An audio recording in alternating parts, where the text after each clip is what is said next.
إنك أنت العليم الحكيم ولا حول ولا قوة إلا بالله العلي العظيم رب يسر ولا تعسر بتمم إلى بخير اللهم فقهنا في الدين وعلمنا التأويل رضيت بالله ربا وبالإسلام دينا وبمحمد يا رسولا ya rabbal alamin.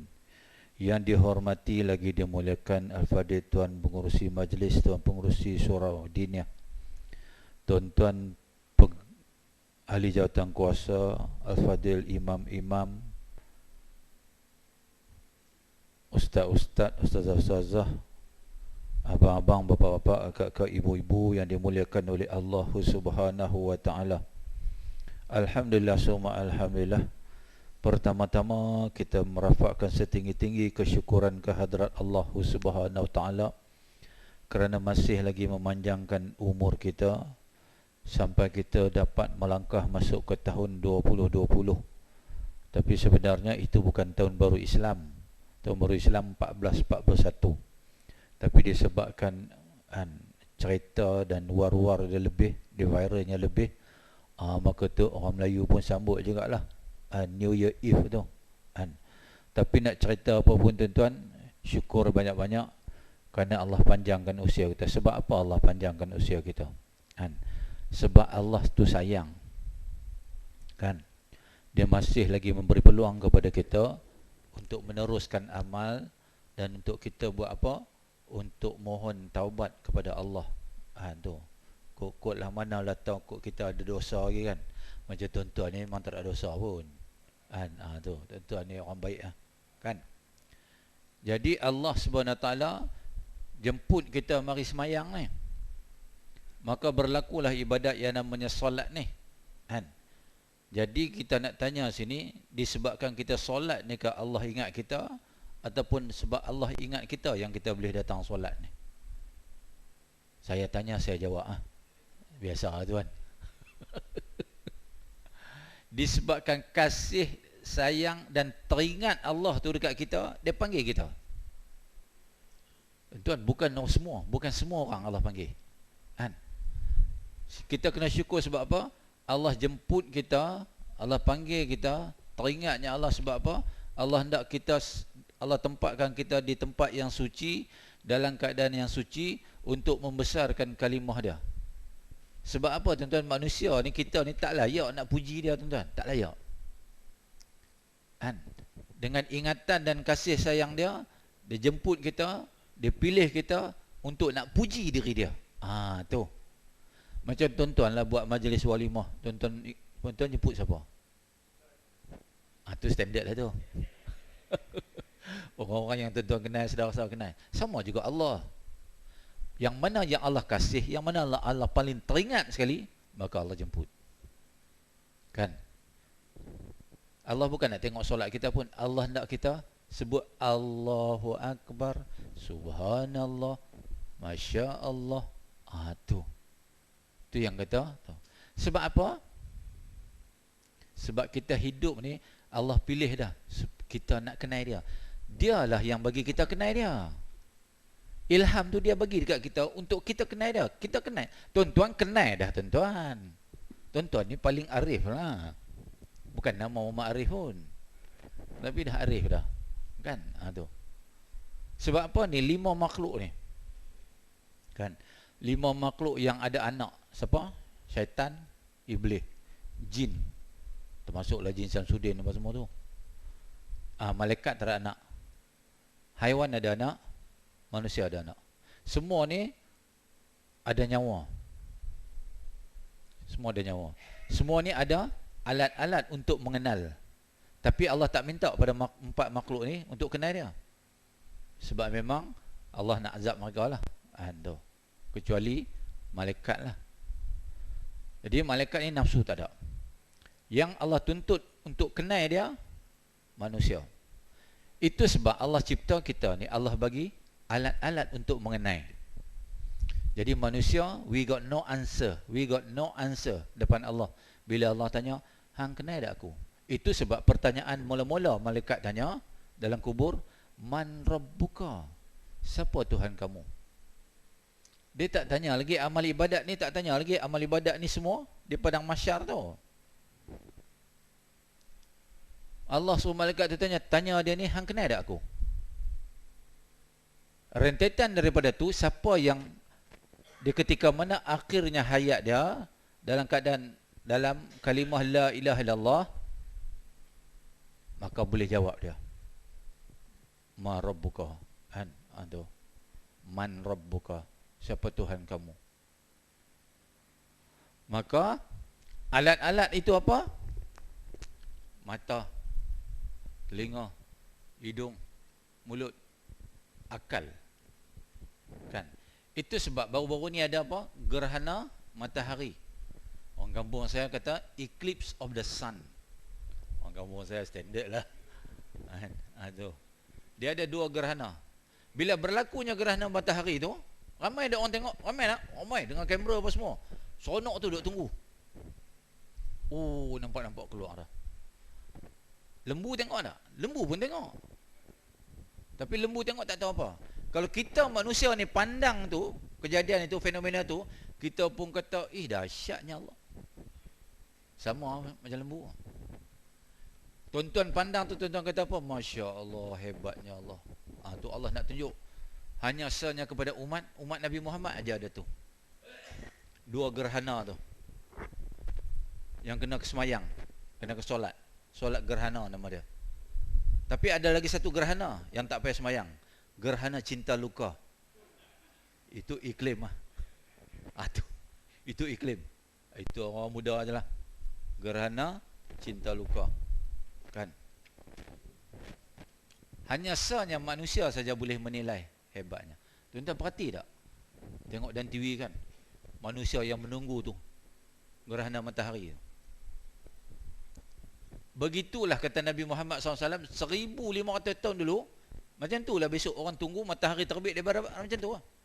Sibuk dengan kamera, yuyah. Tengok gelap, satu hari gelap. Yang sedang tu siapa? Orang beriman je. Dia bangun tahajud, dia tengok, pukul 5 ni gelap, pukul 6 gelap. Dia pun solat. Pukul 6. Dia tengok lagi pukul 7, pukul 8 gelap lagi. 9, 10, 11, 12, pukul 1 gelap lagi. Dia akan solat zuhur. Dia akan ikut time ni je. Sampailah besok, lusa pun gelap lagi. Manusia ni sibuk ni dengan kamera apa semua nak tengok. Hari keempat timbul matahari daripada barat. Semualah baru masa tu Allah bagi manusia tu perasan, ni matahari terbit daripada barat ni. Jomlah kita pergi solat. Tak terima dah solat. Masa itulah yang tak pernah pakai tudung pun pakai tudung juga. Sampai tudung ni habis, tudung saji pun serkup juga. Aduh, tak kira dah, disqualified lah. Masa tu nak tutup aurat, tak ada dah, habis lah. Kesempatan tu dah tak ada dah. Sekarang ni kesempatan dia. Tapi satu je kita kena ingat tuan-tuan, takut-takut tahun ni nama kita terselit menjadi calon-calon alam barzah. Tu je. Jadi get prepare lah, prepare. Mati ni tentu 31 Disember sahabat saya Subang Bistari panggil saya uruskan jenazah. Itu penutup 2019. 1 bulan 1 di tempat saya pula. Hamba Allah ni dia lahir 1 bulan 1 tahun 83. 1 bulan 1 2020 meninggal dia. Bisui je, sakit bisui je. Benda tak logik, kita fikir bisui pun boleh mati. Tapi doktor punya alasan apa? Sakit jantung. Bisui itu dia tak kira. Kan? Doktor senang ubat dia. Apa-apa sakit jantung. Tu. Jadi itu sebab Nabi suruh kita, iringilah kamu akan jenazah sampai ke kubur. Sebab ada pengajaran. Kan, takut kita tuan-tuan. Ya Allah. Tuan-tuan bayang. Sebab apa Nabi suruh? Di situ ada pengajaran. Kita duk pergi ziarah ni, bila mana jasad tu diturunkan di dalam liang tu, kita pun jangan tengok saja. Katakan pada diri sendiri, kalaulah aku dalam lubang tu sat lagi, bertemu dah 2 malaikat ni. Nabi kata kawan-kawan kita, saudara mara kita, tok wan kita, mak kita akan mungkin, bapak kita, dah bertemu dah dengan 3 malaikat ni. Bertemu dah dia. Israel, Mungkar Nakir, bertemu lah kan. Dah kena interrogate dah semua dah. Kita belum lagi. Bila kita ni, bila-bila masa pun boleh kan. Mula jumpa satu Israel, jumpa yang dua ni, kalau selamat, selamatlah. Kalau tak selamat, harungi sajalah. Tapi insya-Allah selamatlah tu kan. Asal nama umat Nabi Muhammad SAW yang sentiasa jiwanya di surau-surau dan di masjid tu, mana tanda Allah redha lah tu kan. Tu Allah nak bagi rahmat kan. Sebab apa tuan-tuan, kalau kita tak berada dalam jemaah ni, syaitan banyak. Ni yang malam ni kita nak kongsi sikit ni kan. Tu apa dia cerita dia? Ketahuilah kiranya ya saudaraku, berkata Al-Quraisy, berbicara kepadaku Muhammad bin Talha, yang mengatakan, kemudian dinamakan daripada Zaid bin Mujahid, katanya iblis mempunyai 5 orang anak, lalu ditetapkan bagi setiap anak suatu tugas untuk menjaga urusannya. Tu iblis ada anak dia kan. Itu sebab ada setengah kitab kata apa, syaitan yang tercedera ni kan, yang lari mencecik-cecik tu ketika mana azan berkumandang tu, Allahu Akbar, Allahu Akbar, lari dia kan, lintang pungkang, patah kaki. Dia akan, kaki dia tu akan tumbuh balik. Masa bila tumbuh balik? Kalau dia kena air kencing orang berdiri, orang kencing berdiri tu, air tu kena tumbuh balik. Tapi kita tak nampak setan ada anak kan.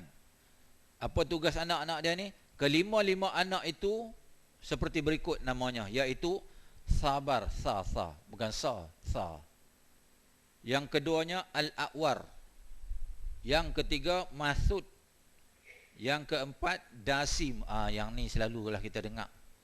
Tuan-tuan kalau dengar radio apa? Radio Sinar tu adalah Dr. Fadilah Kamsan, yang selalu kata apa? Anjakan paradigma tu. Tak tahulah anjak kat tanjak, tak tahulah lagi kan. Dia sebut Dasim. Kemudiannya Zak Nabur. Tu. Adapun sabar ini tugasnya mengendalikan orang-orang yang ditimpa musibah, yakni bencana, lalu dia membisikkan kepadanya supaya bersedih hati, yang membawa kepadanya mengoyakkan pakaian, memukul-mukul pipi dan badan, menjerit melolong sebagaimana yang dibuat oleh orang-orang jahiliah. Tu. Dia kerja dia apa sabar ni? Dia akan bisik. Tu yang kita dengar tu. Yang cara sedar tak sedar boleh jadi kufur kepada Allah Subhanahu Wa Taala, tak redha dengan ketentuan Allah. Ya Allah, kenapalah engkau ambil anak aku, ya Allah. Tu. Tu kan takdir tu. Ujian tu, musibah yang Allah turun. Ya Allah, kenapalah tadi patutnya dia tak pergi, dia pergi tu yang dia mati tu. Lepas tu menjerit melalak ni, cakap rambut, cakap muka, koyak baju macam hak organ tu. Hak organ pasal baca kitab ni yang dia koyak baju tu. Kalau tidak dia pun tak apa nak koyak. Tu. Tu selalunya dia tengok kalau perempuan-perempuan Arab yang jenis jahiliah ni, kalau musibah dia buat lagu macam mana. Dia buat itu kan. Kita pun tengok cara Indian ni. Tu rupanya ada setan. Kita tak nampak. Musuh yang tersembunyi yang kita tak nampak. Kenapa Allah buat ni? Kenapa Allah bagi ada setan ni? Tu yang nama ujian tu kan. Tu Allah saja kita dah tak nampak dah. Kemudian Allah suruh kita cari dia. Allah suruh kita percaya adanya Allah itu kan. Tu alhamdulillah, Allah telah memilih kita untuk mengenal dia. Yang keduanya Al-A'war, bertugas menggoda orang supaya melakukan zina, perbuatan keji yang dikutuk Allah dengan memperindahkan dan mengelokkan kepada manusia. Syaitan ni, iblis ni, Al-A'war ni, dia dah kaji dah kelemahan orang lelaki, keasyikan orang lelaki, tumpuan orang lelaki kepada kaum Hawa ni kat mana. Berbeza, pandangan kita berbeza. Si A ni dia suka tengok perempuan tang muka. Si ni sekali lagi dia suka tengok tang lain. Tu. Tang tu lah dia duduk. Kan? Maka dia akan buat perempuan tu menjeling pada si lelaki tu. Dia akan bisik, "Syekh, dia suka agak engkau tu." Dia pun, lepas tu perempuan tu pun buat rambut pula. Tu kan. Tu makna perempuan kalau suka tu lah tanda dia. Kan? Kita pun nak kena kaji kat perempuan-perempuan ni. Kan? Dia pandangan orang kata apa? Jelingan dia tu macam mana? Senyum kambing tu apa makna dia? Senyum kambing. Lembu tak senyum, kambing aja.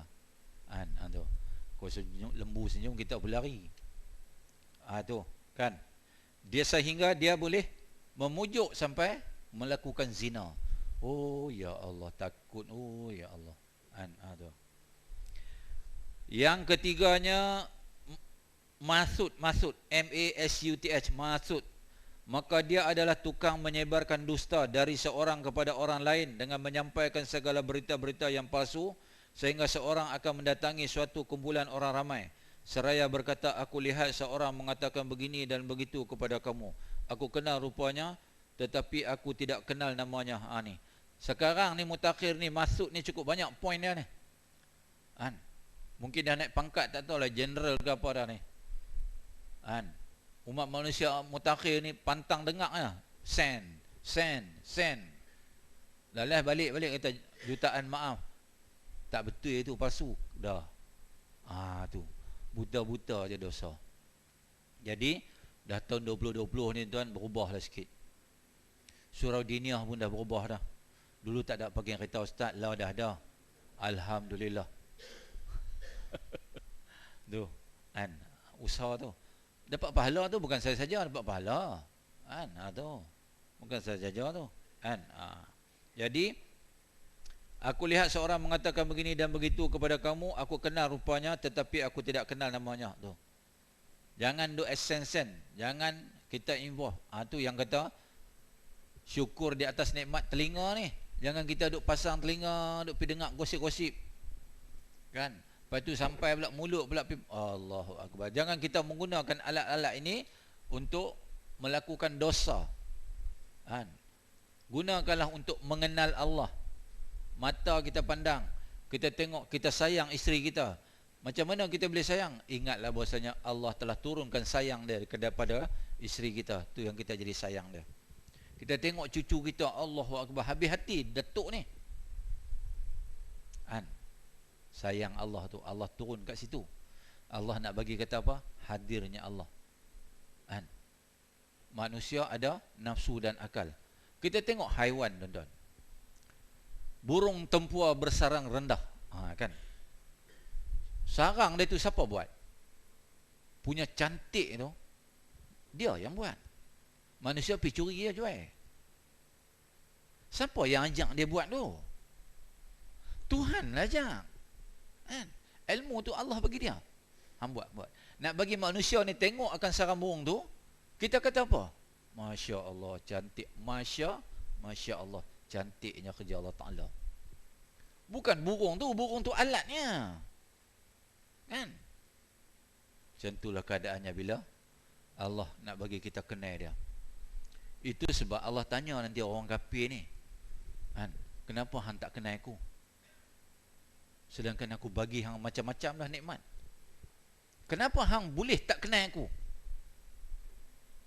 Tu yang kata kita kenal ni. Tu yang kita boleh sebut Allahu Akbar.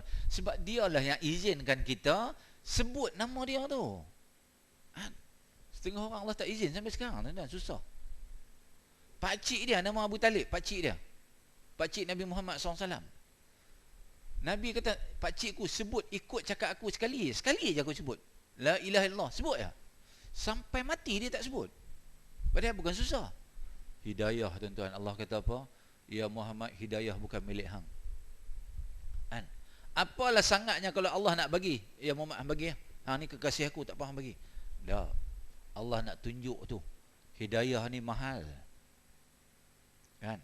Ni yang kita duk dapat ni, tuan-tuan. Allahu Akbar. Allah pilih kita daripada azali lagi. Ketika mana kita semua, aku janji alastu birabbikum, Allah tanya, hang mengaku dah aku ni Tuhan kamu? Kita pun mengaku, ya, hang lah Tuhan kami. Ketika itu dah Allah pilih kita dah. Kan? Tu.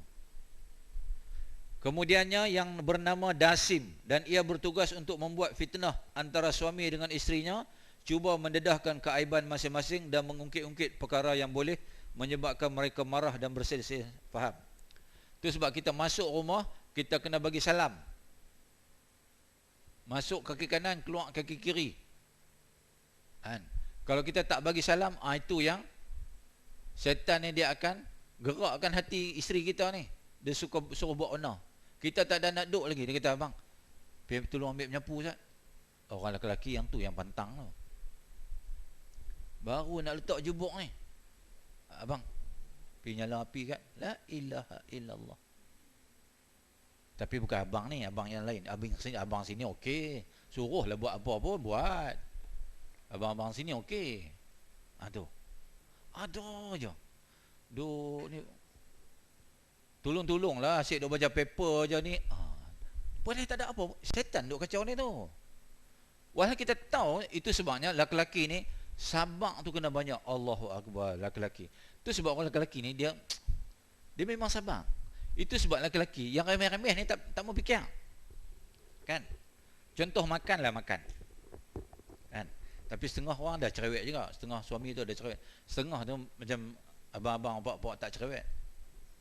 Isteri pun kata, abang, hari ni sempat buat sambil belacan dengan timun ni je lah. Ni sayur. Alah, makan je lah. Kan? Dia kenyang. Tu. Ni abang-abang yang ada dalam ni kan. Kan? Kalau abang-abang lain tu, tuan siapa pernah tengok, dia makan ni. Ayat masuk tangan sini je. Ayat masuk tangan sejengkai je. Dia tanya isteri dia. Isteri dia duduk sana. Mana ayat masuk tangan abang ni? Oh iya, saya rasa macam nak lempang lelaki dia tu. Sini je hang gagau bila. Allahu Akbar. Tak tahu dia nak tunjuk kat lelaki orang kata dia tu husband yang integriti kan. Kita masing-masing ada kelemahan manusia ni. Isteri kita kalau kita buat kerja yang dia patut buat untuk kita buat sendiri. Dia hormat kita. Dia akan cerita dekat kawan-kawan dia, oh ya Allah, suami pinggan dia tak nak basuh. Ya Allah. Memanglah tak nak basuh, dia makan dalam polisterin. Nak basuh apa? Tu setengah dah. Tengah ya Allah tu. Ya. Isteri pun letih Isteri pun letih. Itu sebab Islam suruh kahwin banyak. Jadi kalau yang ni letih, nombor 2 letih, 3 letih, 4 letih, 1 balik.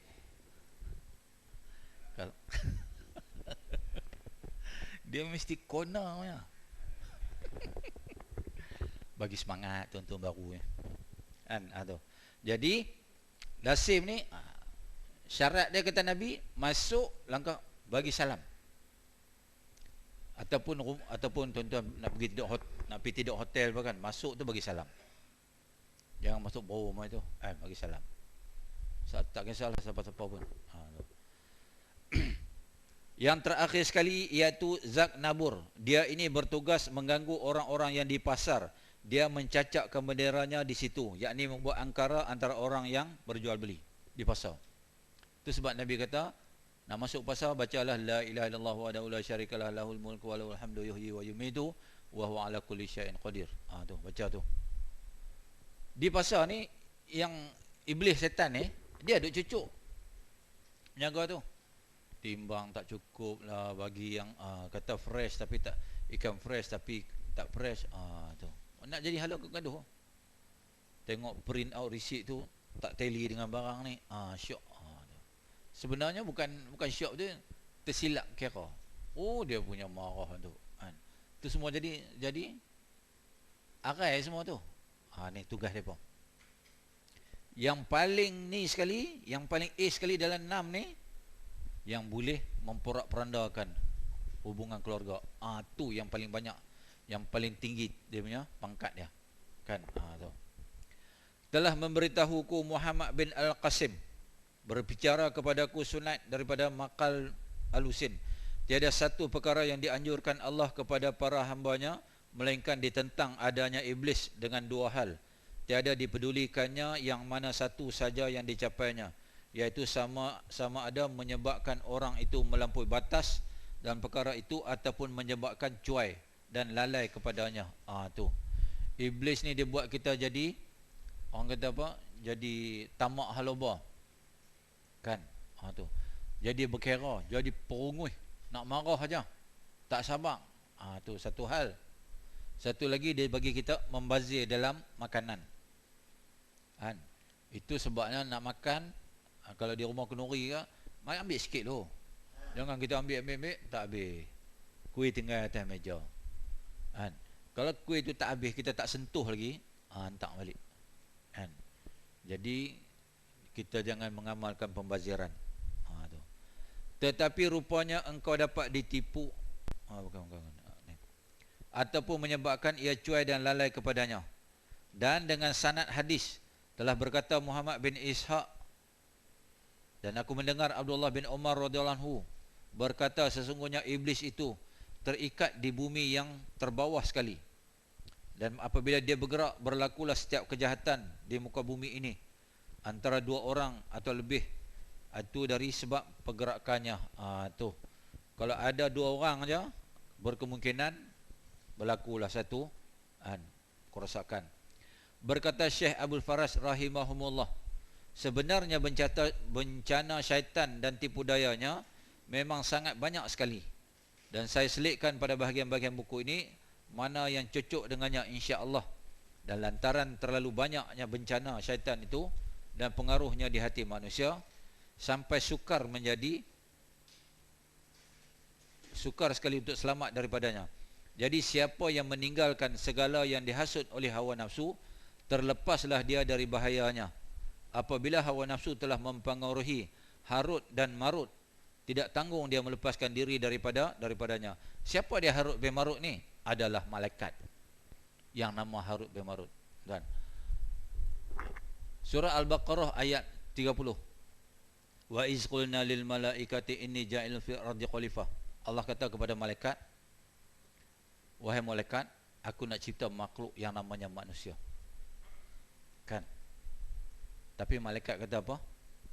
Malaikat kata, ya Allah, kami ni kan baik dah, selalu bertasbih, selalu ingat kepada Engkau, tak perlu buat dah makhluk tu. Sebab apa? Mereka akan merosakkan saja, menumpah darah di dunia tu. Kan? Allah kata apa? Kamu tak tahu apa yang aku tahu, semua ayat tu. Maka Allah pun ciptalah Nabi Adam. Kan? Duduklah Nabi Adam dalam syurga apa semua tu. Maka Nabi Adam buat salah, terkeluar Nabi Adam ke dunia. Malaikat kata lagi. Malaikat kata apa? Dalam bahasa senang faham. Itulah dah kata dah, ya Allah. Dia tak boleh, dia memang tak boleh. Tu. Allah tahu. Tidak berapa lama kemudian, Allah menawar kepada, Allah tanya kepada semua malaikat ni, ada di antara ni malaikat-malaikat ni, aku nak 2 orang. Aku nak bagi hampa rasa macam mana manusia rasa bila ada nafsu. Tu. Maka angkatlah tangan 2 malaikat ni, Harut dan Marut ni. Harut dan Marut. Dalam surah Al-Baqarah dia cerita ni, ayat 102 dia cerita. Harut bin Marut ni pun Allah kata apa? Okey, aku akan bagi kepada kamu, aku akan kurnia kepada kamu nafsu seperti mana manusia. Hampa boleh tak tahan? Maka turunlah ke dunia ni. Turun di mana? Di Babylon. Tu, di Babylon. Ini zaman Nabi Sulaiman. Bila dia turun, malaikat ni turun macam manusia lah, kan? Jadi mereka ni boleh terbang, malaikat ni. Jadi manusia-manusia zaman tu kata, "Ui, hebatlah hampa boleh terbang." Dia kata, "Hebat ke kami?" "Hebat ke?" Kami terbang lagi, terbang.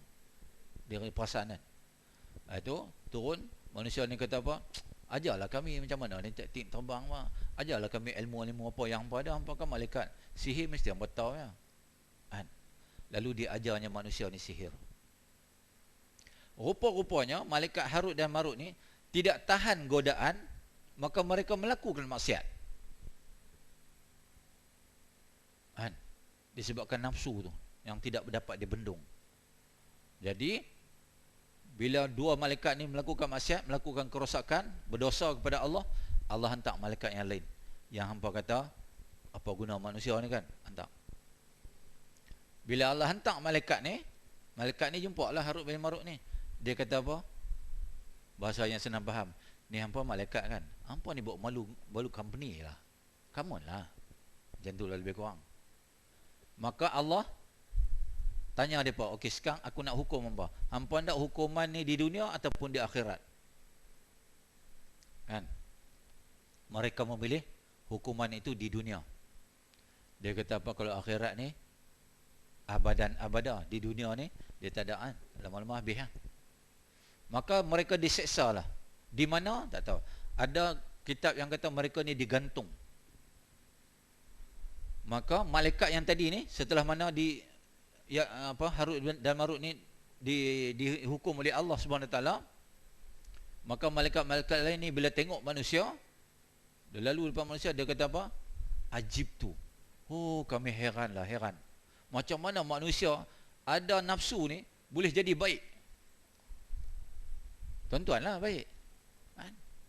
Maka tu sebabnya malaikat tu semua minta kepada Allah, ya Allah ya Tuhan, izinkan kami untuk mendoakan kepada manusia yang baik ni, yang boleh tundukkan nafsu mereka ini, mohon keberkatan hidup dan syurga untuk mereka. Tu malaikat. Itu mula-mula dia tu. Tabik spring malaikat kepada manusia. Kan? Tengok haiwan yang ada nafsu. Dia lantak semacam ya. Memuja lalu melintang patah. Kita bila ada nafsu, Allah bagi akal. Tak cukup dengan akal, Allah bagi Islam. Kemudian Allah bagi iman. Iman tu lah yang boleh kita, iman tu yang memendung kita. Yang psycho kita punya akal ni. Akal kata boleh kot. Iman kata no, malu. Nafsu kata boleh. Akal, nafsu. Selamat kita tuan-tuan. Malaikat pun Allah try. Allah try. Main dengan Allah try. Hampa cakap pandai ambil nafsu. Kalah mereka tuan-tuan. Kalah. Itu sebabnya kita tuan-tuan, kalau tak ada iman, Allah habis lah. Kan? Itu versi satu ni. Ada versi ni yang hadis Israiliyat lah. Bila Harut dengan Marut ni turun ke dunia, mereka bertemulah dengan syaitan. Syaitan kata jadi ni sonok, jadi ada nafsu ni sonok. Kan? Maka dia buatnya seorang wanita datang menggoda Harut bin Marut ni. Cantik perempuan tu. Kan? Dia goda. Dia ajak Harut dengan Marut ni berzina. Harut bin Marut ni tak. Harut dengan Marut ni tak. Perempuan tu kata okey, tapi ada satu syarat. Hampa kena syirikkan Allah. Dia kata kalau syirik tak boleh lah. Malaikat ni kata, malaikat yang ada nafsu ni kata apa? Kalau syirik kami tak mau. Perempuan tu pun pergi. Datang lagi satu perempuan yang kedua, cantik lagi pada yang pertama tadi. Dia punya kena ajak berzina. Dua ni setuju, okey. Tapi dengan satu syarat. Kan? Hang kena minum arak lu. Hang kena bunuh orang lu. Baru boleh. Depa kata kalau bunuh tak boleh berdosa. Tu. Besarlah dosa besar. Balik yang kedua, yang ketiga datang pula. Lagi cantik. Menawarkan khidmat seks juga. Kan? Depa kata, perempuan tu kata, hang tak boleh. Tapi hang kena minum arak. Minum arak aja, dia kata minum aja, dia kata. Setujulah. Bila setuju, puak-puak ni minum lah. Bila minum mabuk, bila mabuk hilang akal, berzina dia, bunuh pula, syirik kepada Allah terus. Itu hadis Israiliyat lah. Takkanlah malaikat nak buat macam tu, logiknya kan.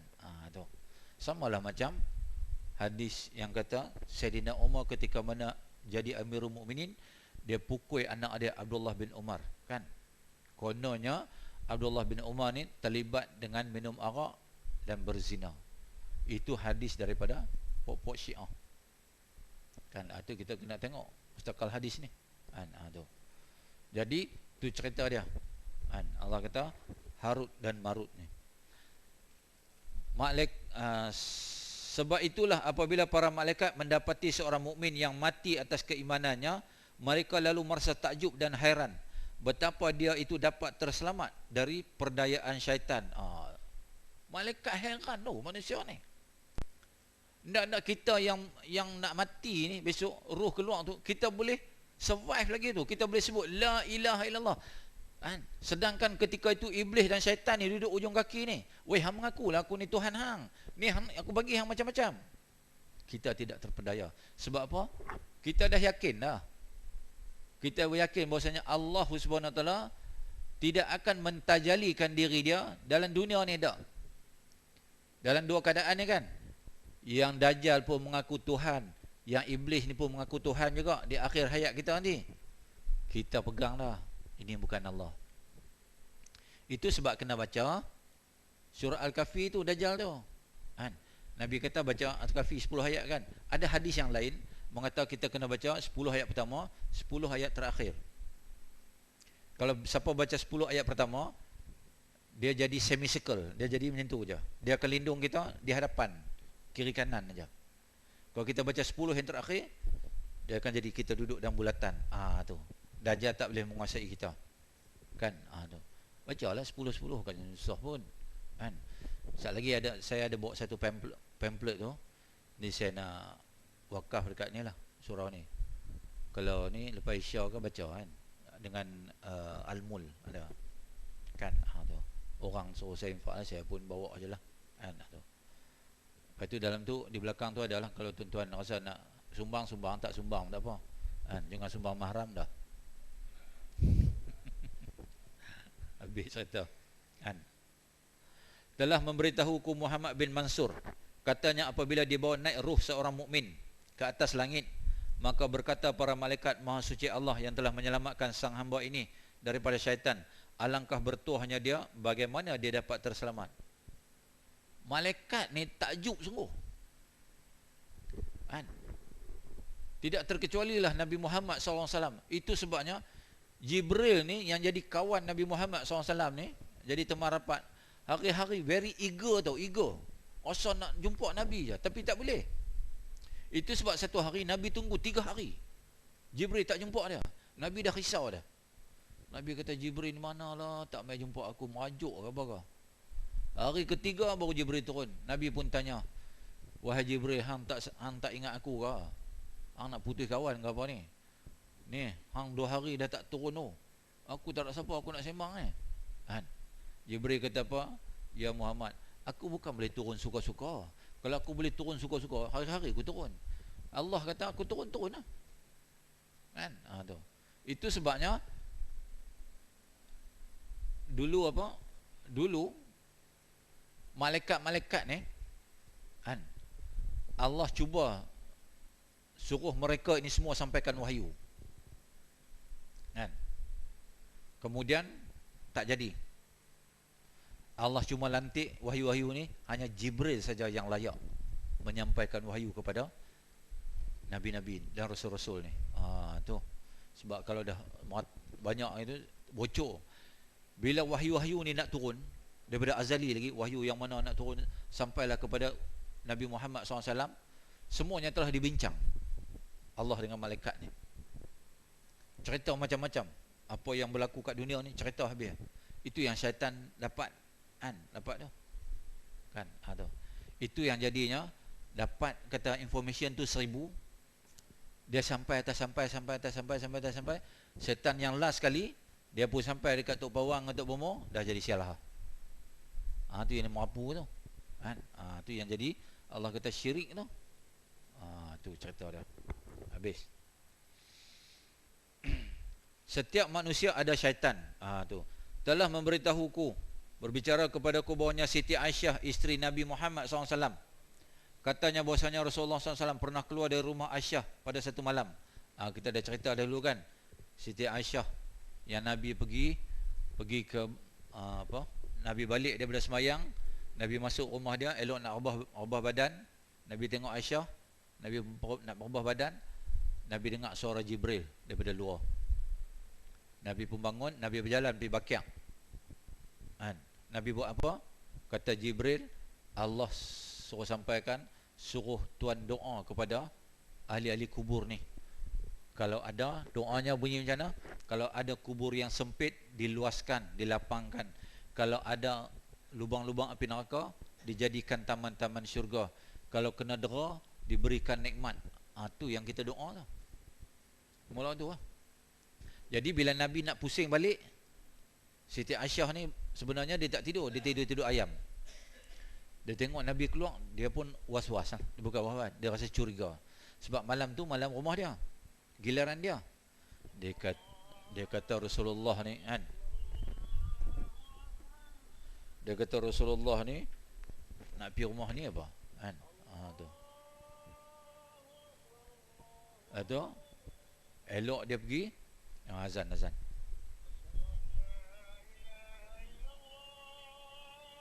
tak boleh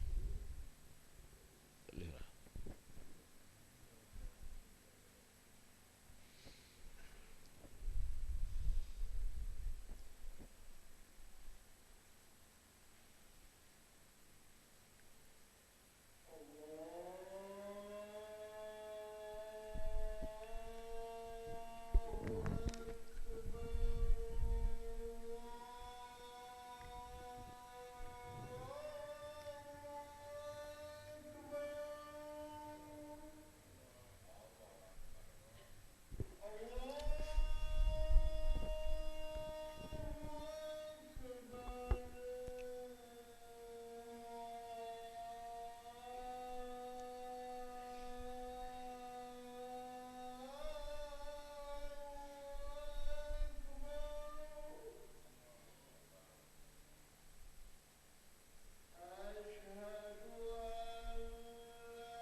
La haula wala quwwata illa billahil azim.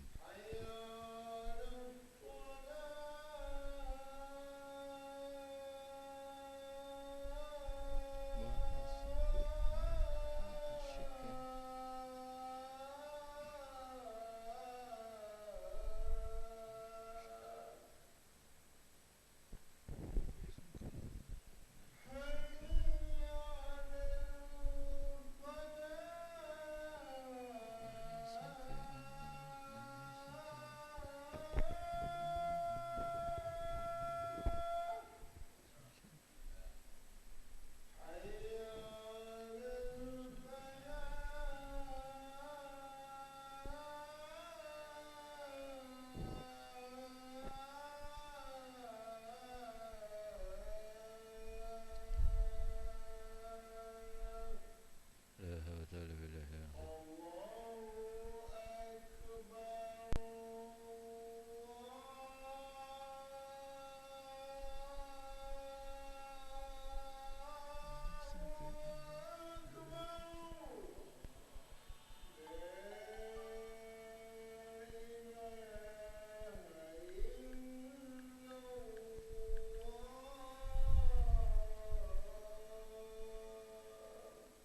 La ilaha illallah Muhammadur Rasulullah. Allahumma rabb al-ghida wa al-dama as-salida wa al-salama wa syafa.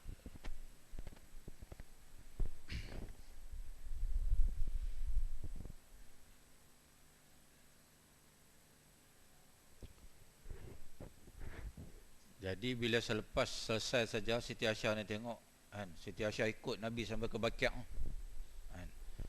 Kemudian Siti Aisyah perasan Nabi dah habis doa dah. Siti Aisyah pun balik jalan cepat-cepat. Rupanya Nabi kejar dia. Dia jalan, dia lari kejap, dia jalan. Kemudian dia mendahului Nabi lah. Dia balik dia tidur. Dia buat tidur. Nabi pun sampai rumah kan. Nabi kata, wahai Aisyah, kenapa tidur dalam keletihan ni, mencungap-cungap ni kan, apa yang berlaku ni kan. Nabi kata, sekarang ni engkau nak cerita dekat aku yang sebenar ataupun nanti Allah bagi tahu aku apa yang berlaku. Nabi main macam tu ya.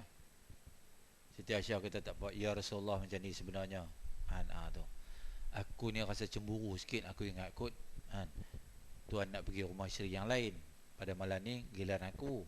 Tu. Lalu kata Nabi apa?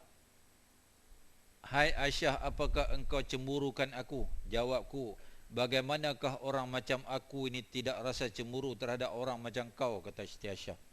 Tak kalau aku tak cemburu ni, Rasulullah kot. Kita pun pukul 10.30 isteri telefon dah, abang tak balik lagi bang. Dia kira dak bang kan kat rumah tu. Bang. Kamat belum lagi. Duk bang ya. Tu. Bukan apa tu, dia takut jadi apa-apa kat kita. Kita pun bukan sihat sangat. Kan? Tu. Bagaimanakah orang macam aku ini tidak merasa cemburu terhadap orang macam kau? Kemudian beliau berkata pula, kenapa sampai begitu? Apakah syaitanmu telah merasukmu? Aku lalu bertanya, hai Rasulullah, apakah aku punya syaitan? Jawab beliau, benar. Aku tanya lagi, apakah syaitan itu ada dengan semua manusia? Tu. Bila Siti Aisyah kata apa, aku ni cemburu ya Rasulullah kan. Rasulullah kata apa? Dalam dirimu ada syaitan kan. Tu. Benar. Aku tanya lagi, apakah syaitan itu ada dengan semua manusia? Tanya Siti Aisyah. Jawab baginda Rasulullah SAW, benar. Aku berkata lagi, dan engkau juga ada syaitan? Maka jawab baginda, benar. Akan tetapi Tuhanku membantuku terhadap syaitan itu hingga akhirnya dia menyerah kalah. Tu. Yang namanya Khorin tu. Nabi Khorin dia jadi baik. Khorin yang ada kat kita ni tak baik. Itu yang kadang-kadang dia buat kita mengigau, dia buat kita macam tak boleh tengok mayat. Orang kata badi mayat tu kan. Balik teringat apa semua, tengok orang accident yang patah riuk ni, balik tak boleh. Tu Khorin punya kerja tu kan. Tu. Bukan semua orang dah lah. Macam tuan-tuan ni susah lah nak masuk kan. Khorin tu tengok tuan-tuan pun takut kan. Tu. Dan dalam lafaz yang lain, akan tetapi Tuhanku membantuku terhadapnya, lalu dia menyerah kalah. Tu. Allah dah mensucikan dah Khorin Nabi Muhammad SAW. Berkata Al-Katabi, kebanyakan para rawi hadis mengatakan bahawa syaitan Nabi itu telah masuk Islam. Tu. Daripada Ibnu Mas'ud yang dirafakkan, mengalir dalam tubuh manusia seperti mengalirnya darah. Tu syaitan tu kan. Berkata, telah memberitahuku daripada Safiyah binti Huyai. Safiyah binti Huyai ni siapa dia? Salah seorang isteri Nabi juga. Yang Safiyah ni dia hitam manis sikit lah, tapi dia renih, dia rendah aja. Dia yang selalu kena perli dengan Siti Aisyah dengan Hafsah tu kan. Yang kadang-kadang Nabi jadi, bukan masa muka lah, Nabi jadi merajuk lah kan. Nabi rasa tersentuh lah. Hampa duk, bukan duk ni, duk buat lawak-lawak kan. Kata apalah, anak Yahudi ni, Safiyah kan anak Yahudi. Anak Yahudi dah lah pendek, hitam pula kan. Tu. Jadi siapa dia? Isteri Nabi SAW yang berkata, adalah Rasulullah SAW sedang beriktikaf di masjid. Maka aku datang kepadanya suatu malam untuk memberitahunya suatu hal. Kemudian aku bangun hendak kembali, maka beliau pun bangun untuk menghantarkanku. Dan rumahku ketika itu di rumah Usamah bin Zaid, cucu Rasulullah dari anak angkatnya. Tu. Siti Safiyah pergi ikut Nabi Muhammad SAW. Dia keluar daripada rumah Siti Safiyah, rumah Rasulullah pun tak jauh pun, sebelah makam dia tu je. Makam tu rumah Rasulullah. Di luar tu yang tuan-tuan duk pergi pintu Jibril tu dengan pintu Baqi' tu, tu di luar tu sikit je. Rumah-rumah isteri Nabi lah yang 8 tu. Jadi tak jauh lah. Jadi Siti Safiah ni ada satu perkara nak beritahu kat Nabi. Dia pergi kat rumah tak ada, dia pergi ke masjid, tengok Nabi ada. Dia pun pergi dekat Nabi, dia beritahu lah, ya Rasulullah apa semua kan. Sampai belacan dah buat apa semua. Lalu dia pun nak balik. Nabi ni seorang yang, suami yang very gentleman lah. Kan? Tu. Dia takkan kata, you nak balik ke? Tak apa, you balik dulu, nanti I pergi balik lah. Nabi akan turut, Nabi akan hantar sampai rumah. Tu, yang orang putih dia buat tu kan. Orang putih dia bawa perempuan tu sampai kat pintu kereta, buka pintu kereta pula. Okey. Tu. Itu semua ajaran Islam lah tu. Kita aja dah. Kita duduk kat muka pintunya, isteri duduk naik kereta. Bye bye. Kan? Tu kena hantar tu. Kita hantar. Orang jiran kita mesti jealous punya. Dia kata, ya Allah, dia orang tu kan, umur dah meningkat tapi romantiknya, ya Allah tu. Depa pun nak buat jugalah. Kan? Kan. Itu semua ajaran Islam. Jadi Nabi kata apa? Wahai Siti Safiah, tak apa. Saya hantar balik. Jadi balik tu dulu mana ada macam sekarang lampu gelap lah. Jadi bila balik jalan tu Nabi pegang tangan lah. Malam tu agak kelam sikit lah. Lalu bertembung lah dengan dua pemuda Ansar ni kan. Jadi bila bertembung, elok nak bertembung, pemuda ni lari kan. Bila lari, Safiah pun katalah kepada Nabi, ya Rasulullah, ni boleh timbul fitnah ni. Nabi pun panggil balik pemuda ni kan. Wahai pemuda, kau tak kenal ke aku? Kami kenal, kami segan ya Rasulullah. Tu Rasulullah pun beritahu, ini isteri saya Safiah. Supaya apa? Nak mengelak daripada cakap-cakap ni kan. Sekali lagi ada pula kata, semalam kau tahu tak, aku jumpa Rasulullah bawa satu awet macam kita Dia pergi cerita pula dekat isteri pertama kita. Memang jahanam lah kan. Dia pun selalu main rumah kita. Kak Ngah tahu tak, semalam suami saya jumpa Abang Ngah. Tak tahu berjalan dengan perempuan mana tu, peluk-peluk mesra-mesra. Yang di rumah ni mula berapi dah. Berapi telinga ni. Balik kita, abang, pukul berapa balik ni bang? Kita jenuh jawab. Jangan jawab tuan-tuan, diam aja. Kalau tuan-tuan jawab memang tak habis sampai subuh, diam aja. Nak kata apa hang ni pasal? Tunggu ya. Jangan jawab. Jawab kita takkan menang. Dia orang hujah banyak. Dia orang kau panggil, dia orang ingat balik, dia karau balik 30 tahun yang dulu tau. Abang jangan lupa 30 tahun dulu abang dah buat perangai dah tau. Kita kata 30 tahun. Orang lelaki ni masuk ni, dia delete terus. Masuk delete. Dia tak ingat dah. Umpan tu. Kan? Tu bahaya dah. Allah bagi kelebihan depa ni tu. Kita kena sabar ya. Macam penyakit. Kita dulu sihat lama dah. Sekarang ni sakit sikit. Jangan cari ubat. Kalau cari ubat kita rugi. Kalau cari ubat kita sembuh, habis lah. Allah nak bagi kita sakit ni hujung-hujung ni sebab Allah nak kikis, nak delete dosa kita tu. Nak delete, habis. Kita cuma minta apa? Kata Nabi Muhammad SAW, ya Allah, ya Tuhanku, sakit yang kau bagi dekat aku ni, musibah yang kau datangkan kepada aku ni, tak mampu aku nak menghadapi ya Allah. Tetapi kurniakanlah aku sabar untuk menghadapi dia. Sabar tu. Kita kena minta ke Allah, ya Allah, bagilah aku sabar ni nak mendatang ni macam-macam untuk main ni. Duit dulu kita banyak, lah kurang sikit. Redha aja. Amalkan hidup redha. Allah, senang. Bila redha kita letak Allah dalam hati ni, senang. Letak dunia ni, Nabi kata letak dunia dalam hati, takkan habis. Hati kita ni lebih luas daripada arasy Allah. Arasy yang dipikir oleh 8 malaikat tu. Lebih luas hati ni. Dia boleh karau. Hati ni tidak ada ujung dan pangkal dia. Banyak. Bila hati ni tak fikir banyak, Nabi kata bila selut masuk dalam mulut, habis. Tapi bila kita letak Allah, sikit pun kita redha, banyak pun kita redha. Orang buat kita pun tak apalah ni kan. Mungkin kok Allah nak tunjuk apa kat aku kan. Tu macam tu. Habis lah. Tak boleh lama-lama kan. Satu je kita baca kan.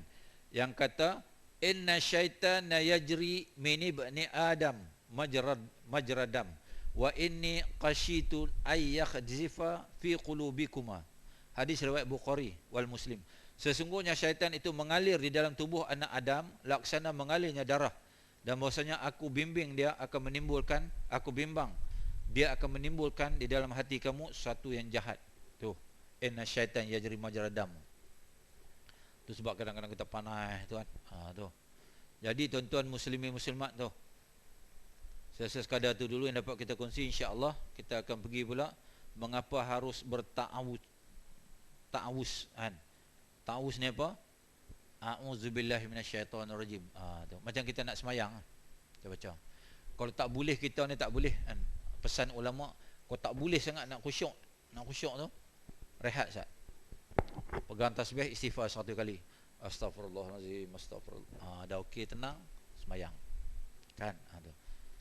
Barulah kita sebut nama Allah pun kita jadi gementar. Sekarang ni kalau orang sebut nama Allah kita rasa tak? Kan? Jadi sampai kita dapat nikmat rasa tu, sebut Allah ni takut kan. Wallahu alam. Kan? Jadi tuan-tuan muslimin muslimat rahimakumullah, ampun dan maaf, selamat menyambut tahun baru berada di 2020 kan. Moga-moga andainya inilah tahun yang terakhir untuk kita, maka kita mohon Allah kurniakan kita syurga tanpa hisap. Kan? Mati dalam kalimah la ilaha illallah. Moga kita hidup dalam keberkatan dan dimuliakan oleh Allah Subhanahu wa taala. Bukan kata dalam masyarakat, malah di sisi Allah Subhanahu wa taala. Kita sudahi dengan tasbih kafarah dan surah subhanakallahumma bihamdika asyhadu an la ilaha illa anta astaghfiruka wa atubu ilaik. Bismillahirrahmanirrahim. Wal 'asri inna insana lafi khusr illa allazina amanu wa 'amilus solihat wa tawasaw bil haqqi wa tawasaw bis sabr. A'udzu billahi samil 'alim minasyaitonir rajim. Bismillahirrahmanirrahim. Alhamdulillahirabbil alamin wal aqibatu lil muttaqin wala udwana illa 'alal zalimin. Wassalatu wassalamu ala asyrafil anbiya wal mursalin wa ala alihi washabihi ajmain. Ya Allah ya Muqtadir, ya Afu ya Rauf, ya Mughni ya Ghani. Ya Allah, kami mohon restumu untuk memujimu dengan 99 asmaul husnamu. Ya Allah ya Nur, pancarilah hati kami dengan cahaya nurmu agar menjadi petunjuk dalam kehidupan kami. Ya Allah ya Rahman, matikanlah kami dengan kalimah la ilaha illallah. Masukkanlah kami dalam syurgamu tanpa hisab. Ya Allah, satukanlah hati-hati kami. Ya Allah, Rabbana atina fid dunya hasanah wa fil akhirati hasanah wa qina azabannar. Wa sallallahu ala sayyidina Muhammadin nabiyyi wa ala alihi wa sahbihi ajmain. Walhamdulillahi rabbil alamin. Taqabbalallahu minkum.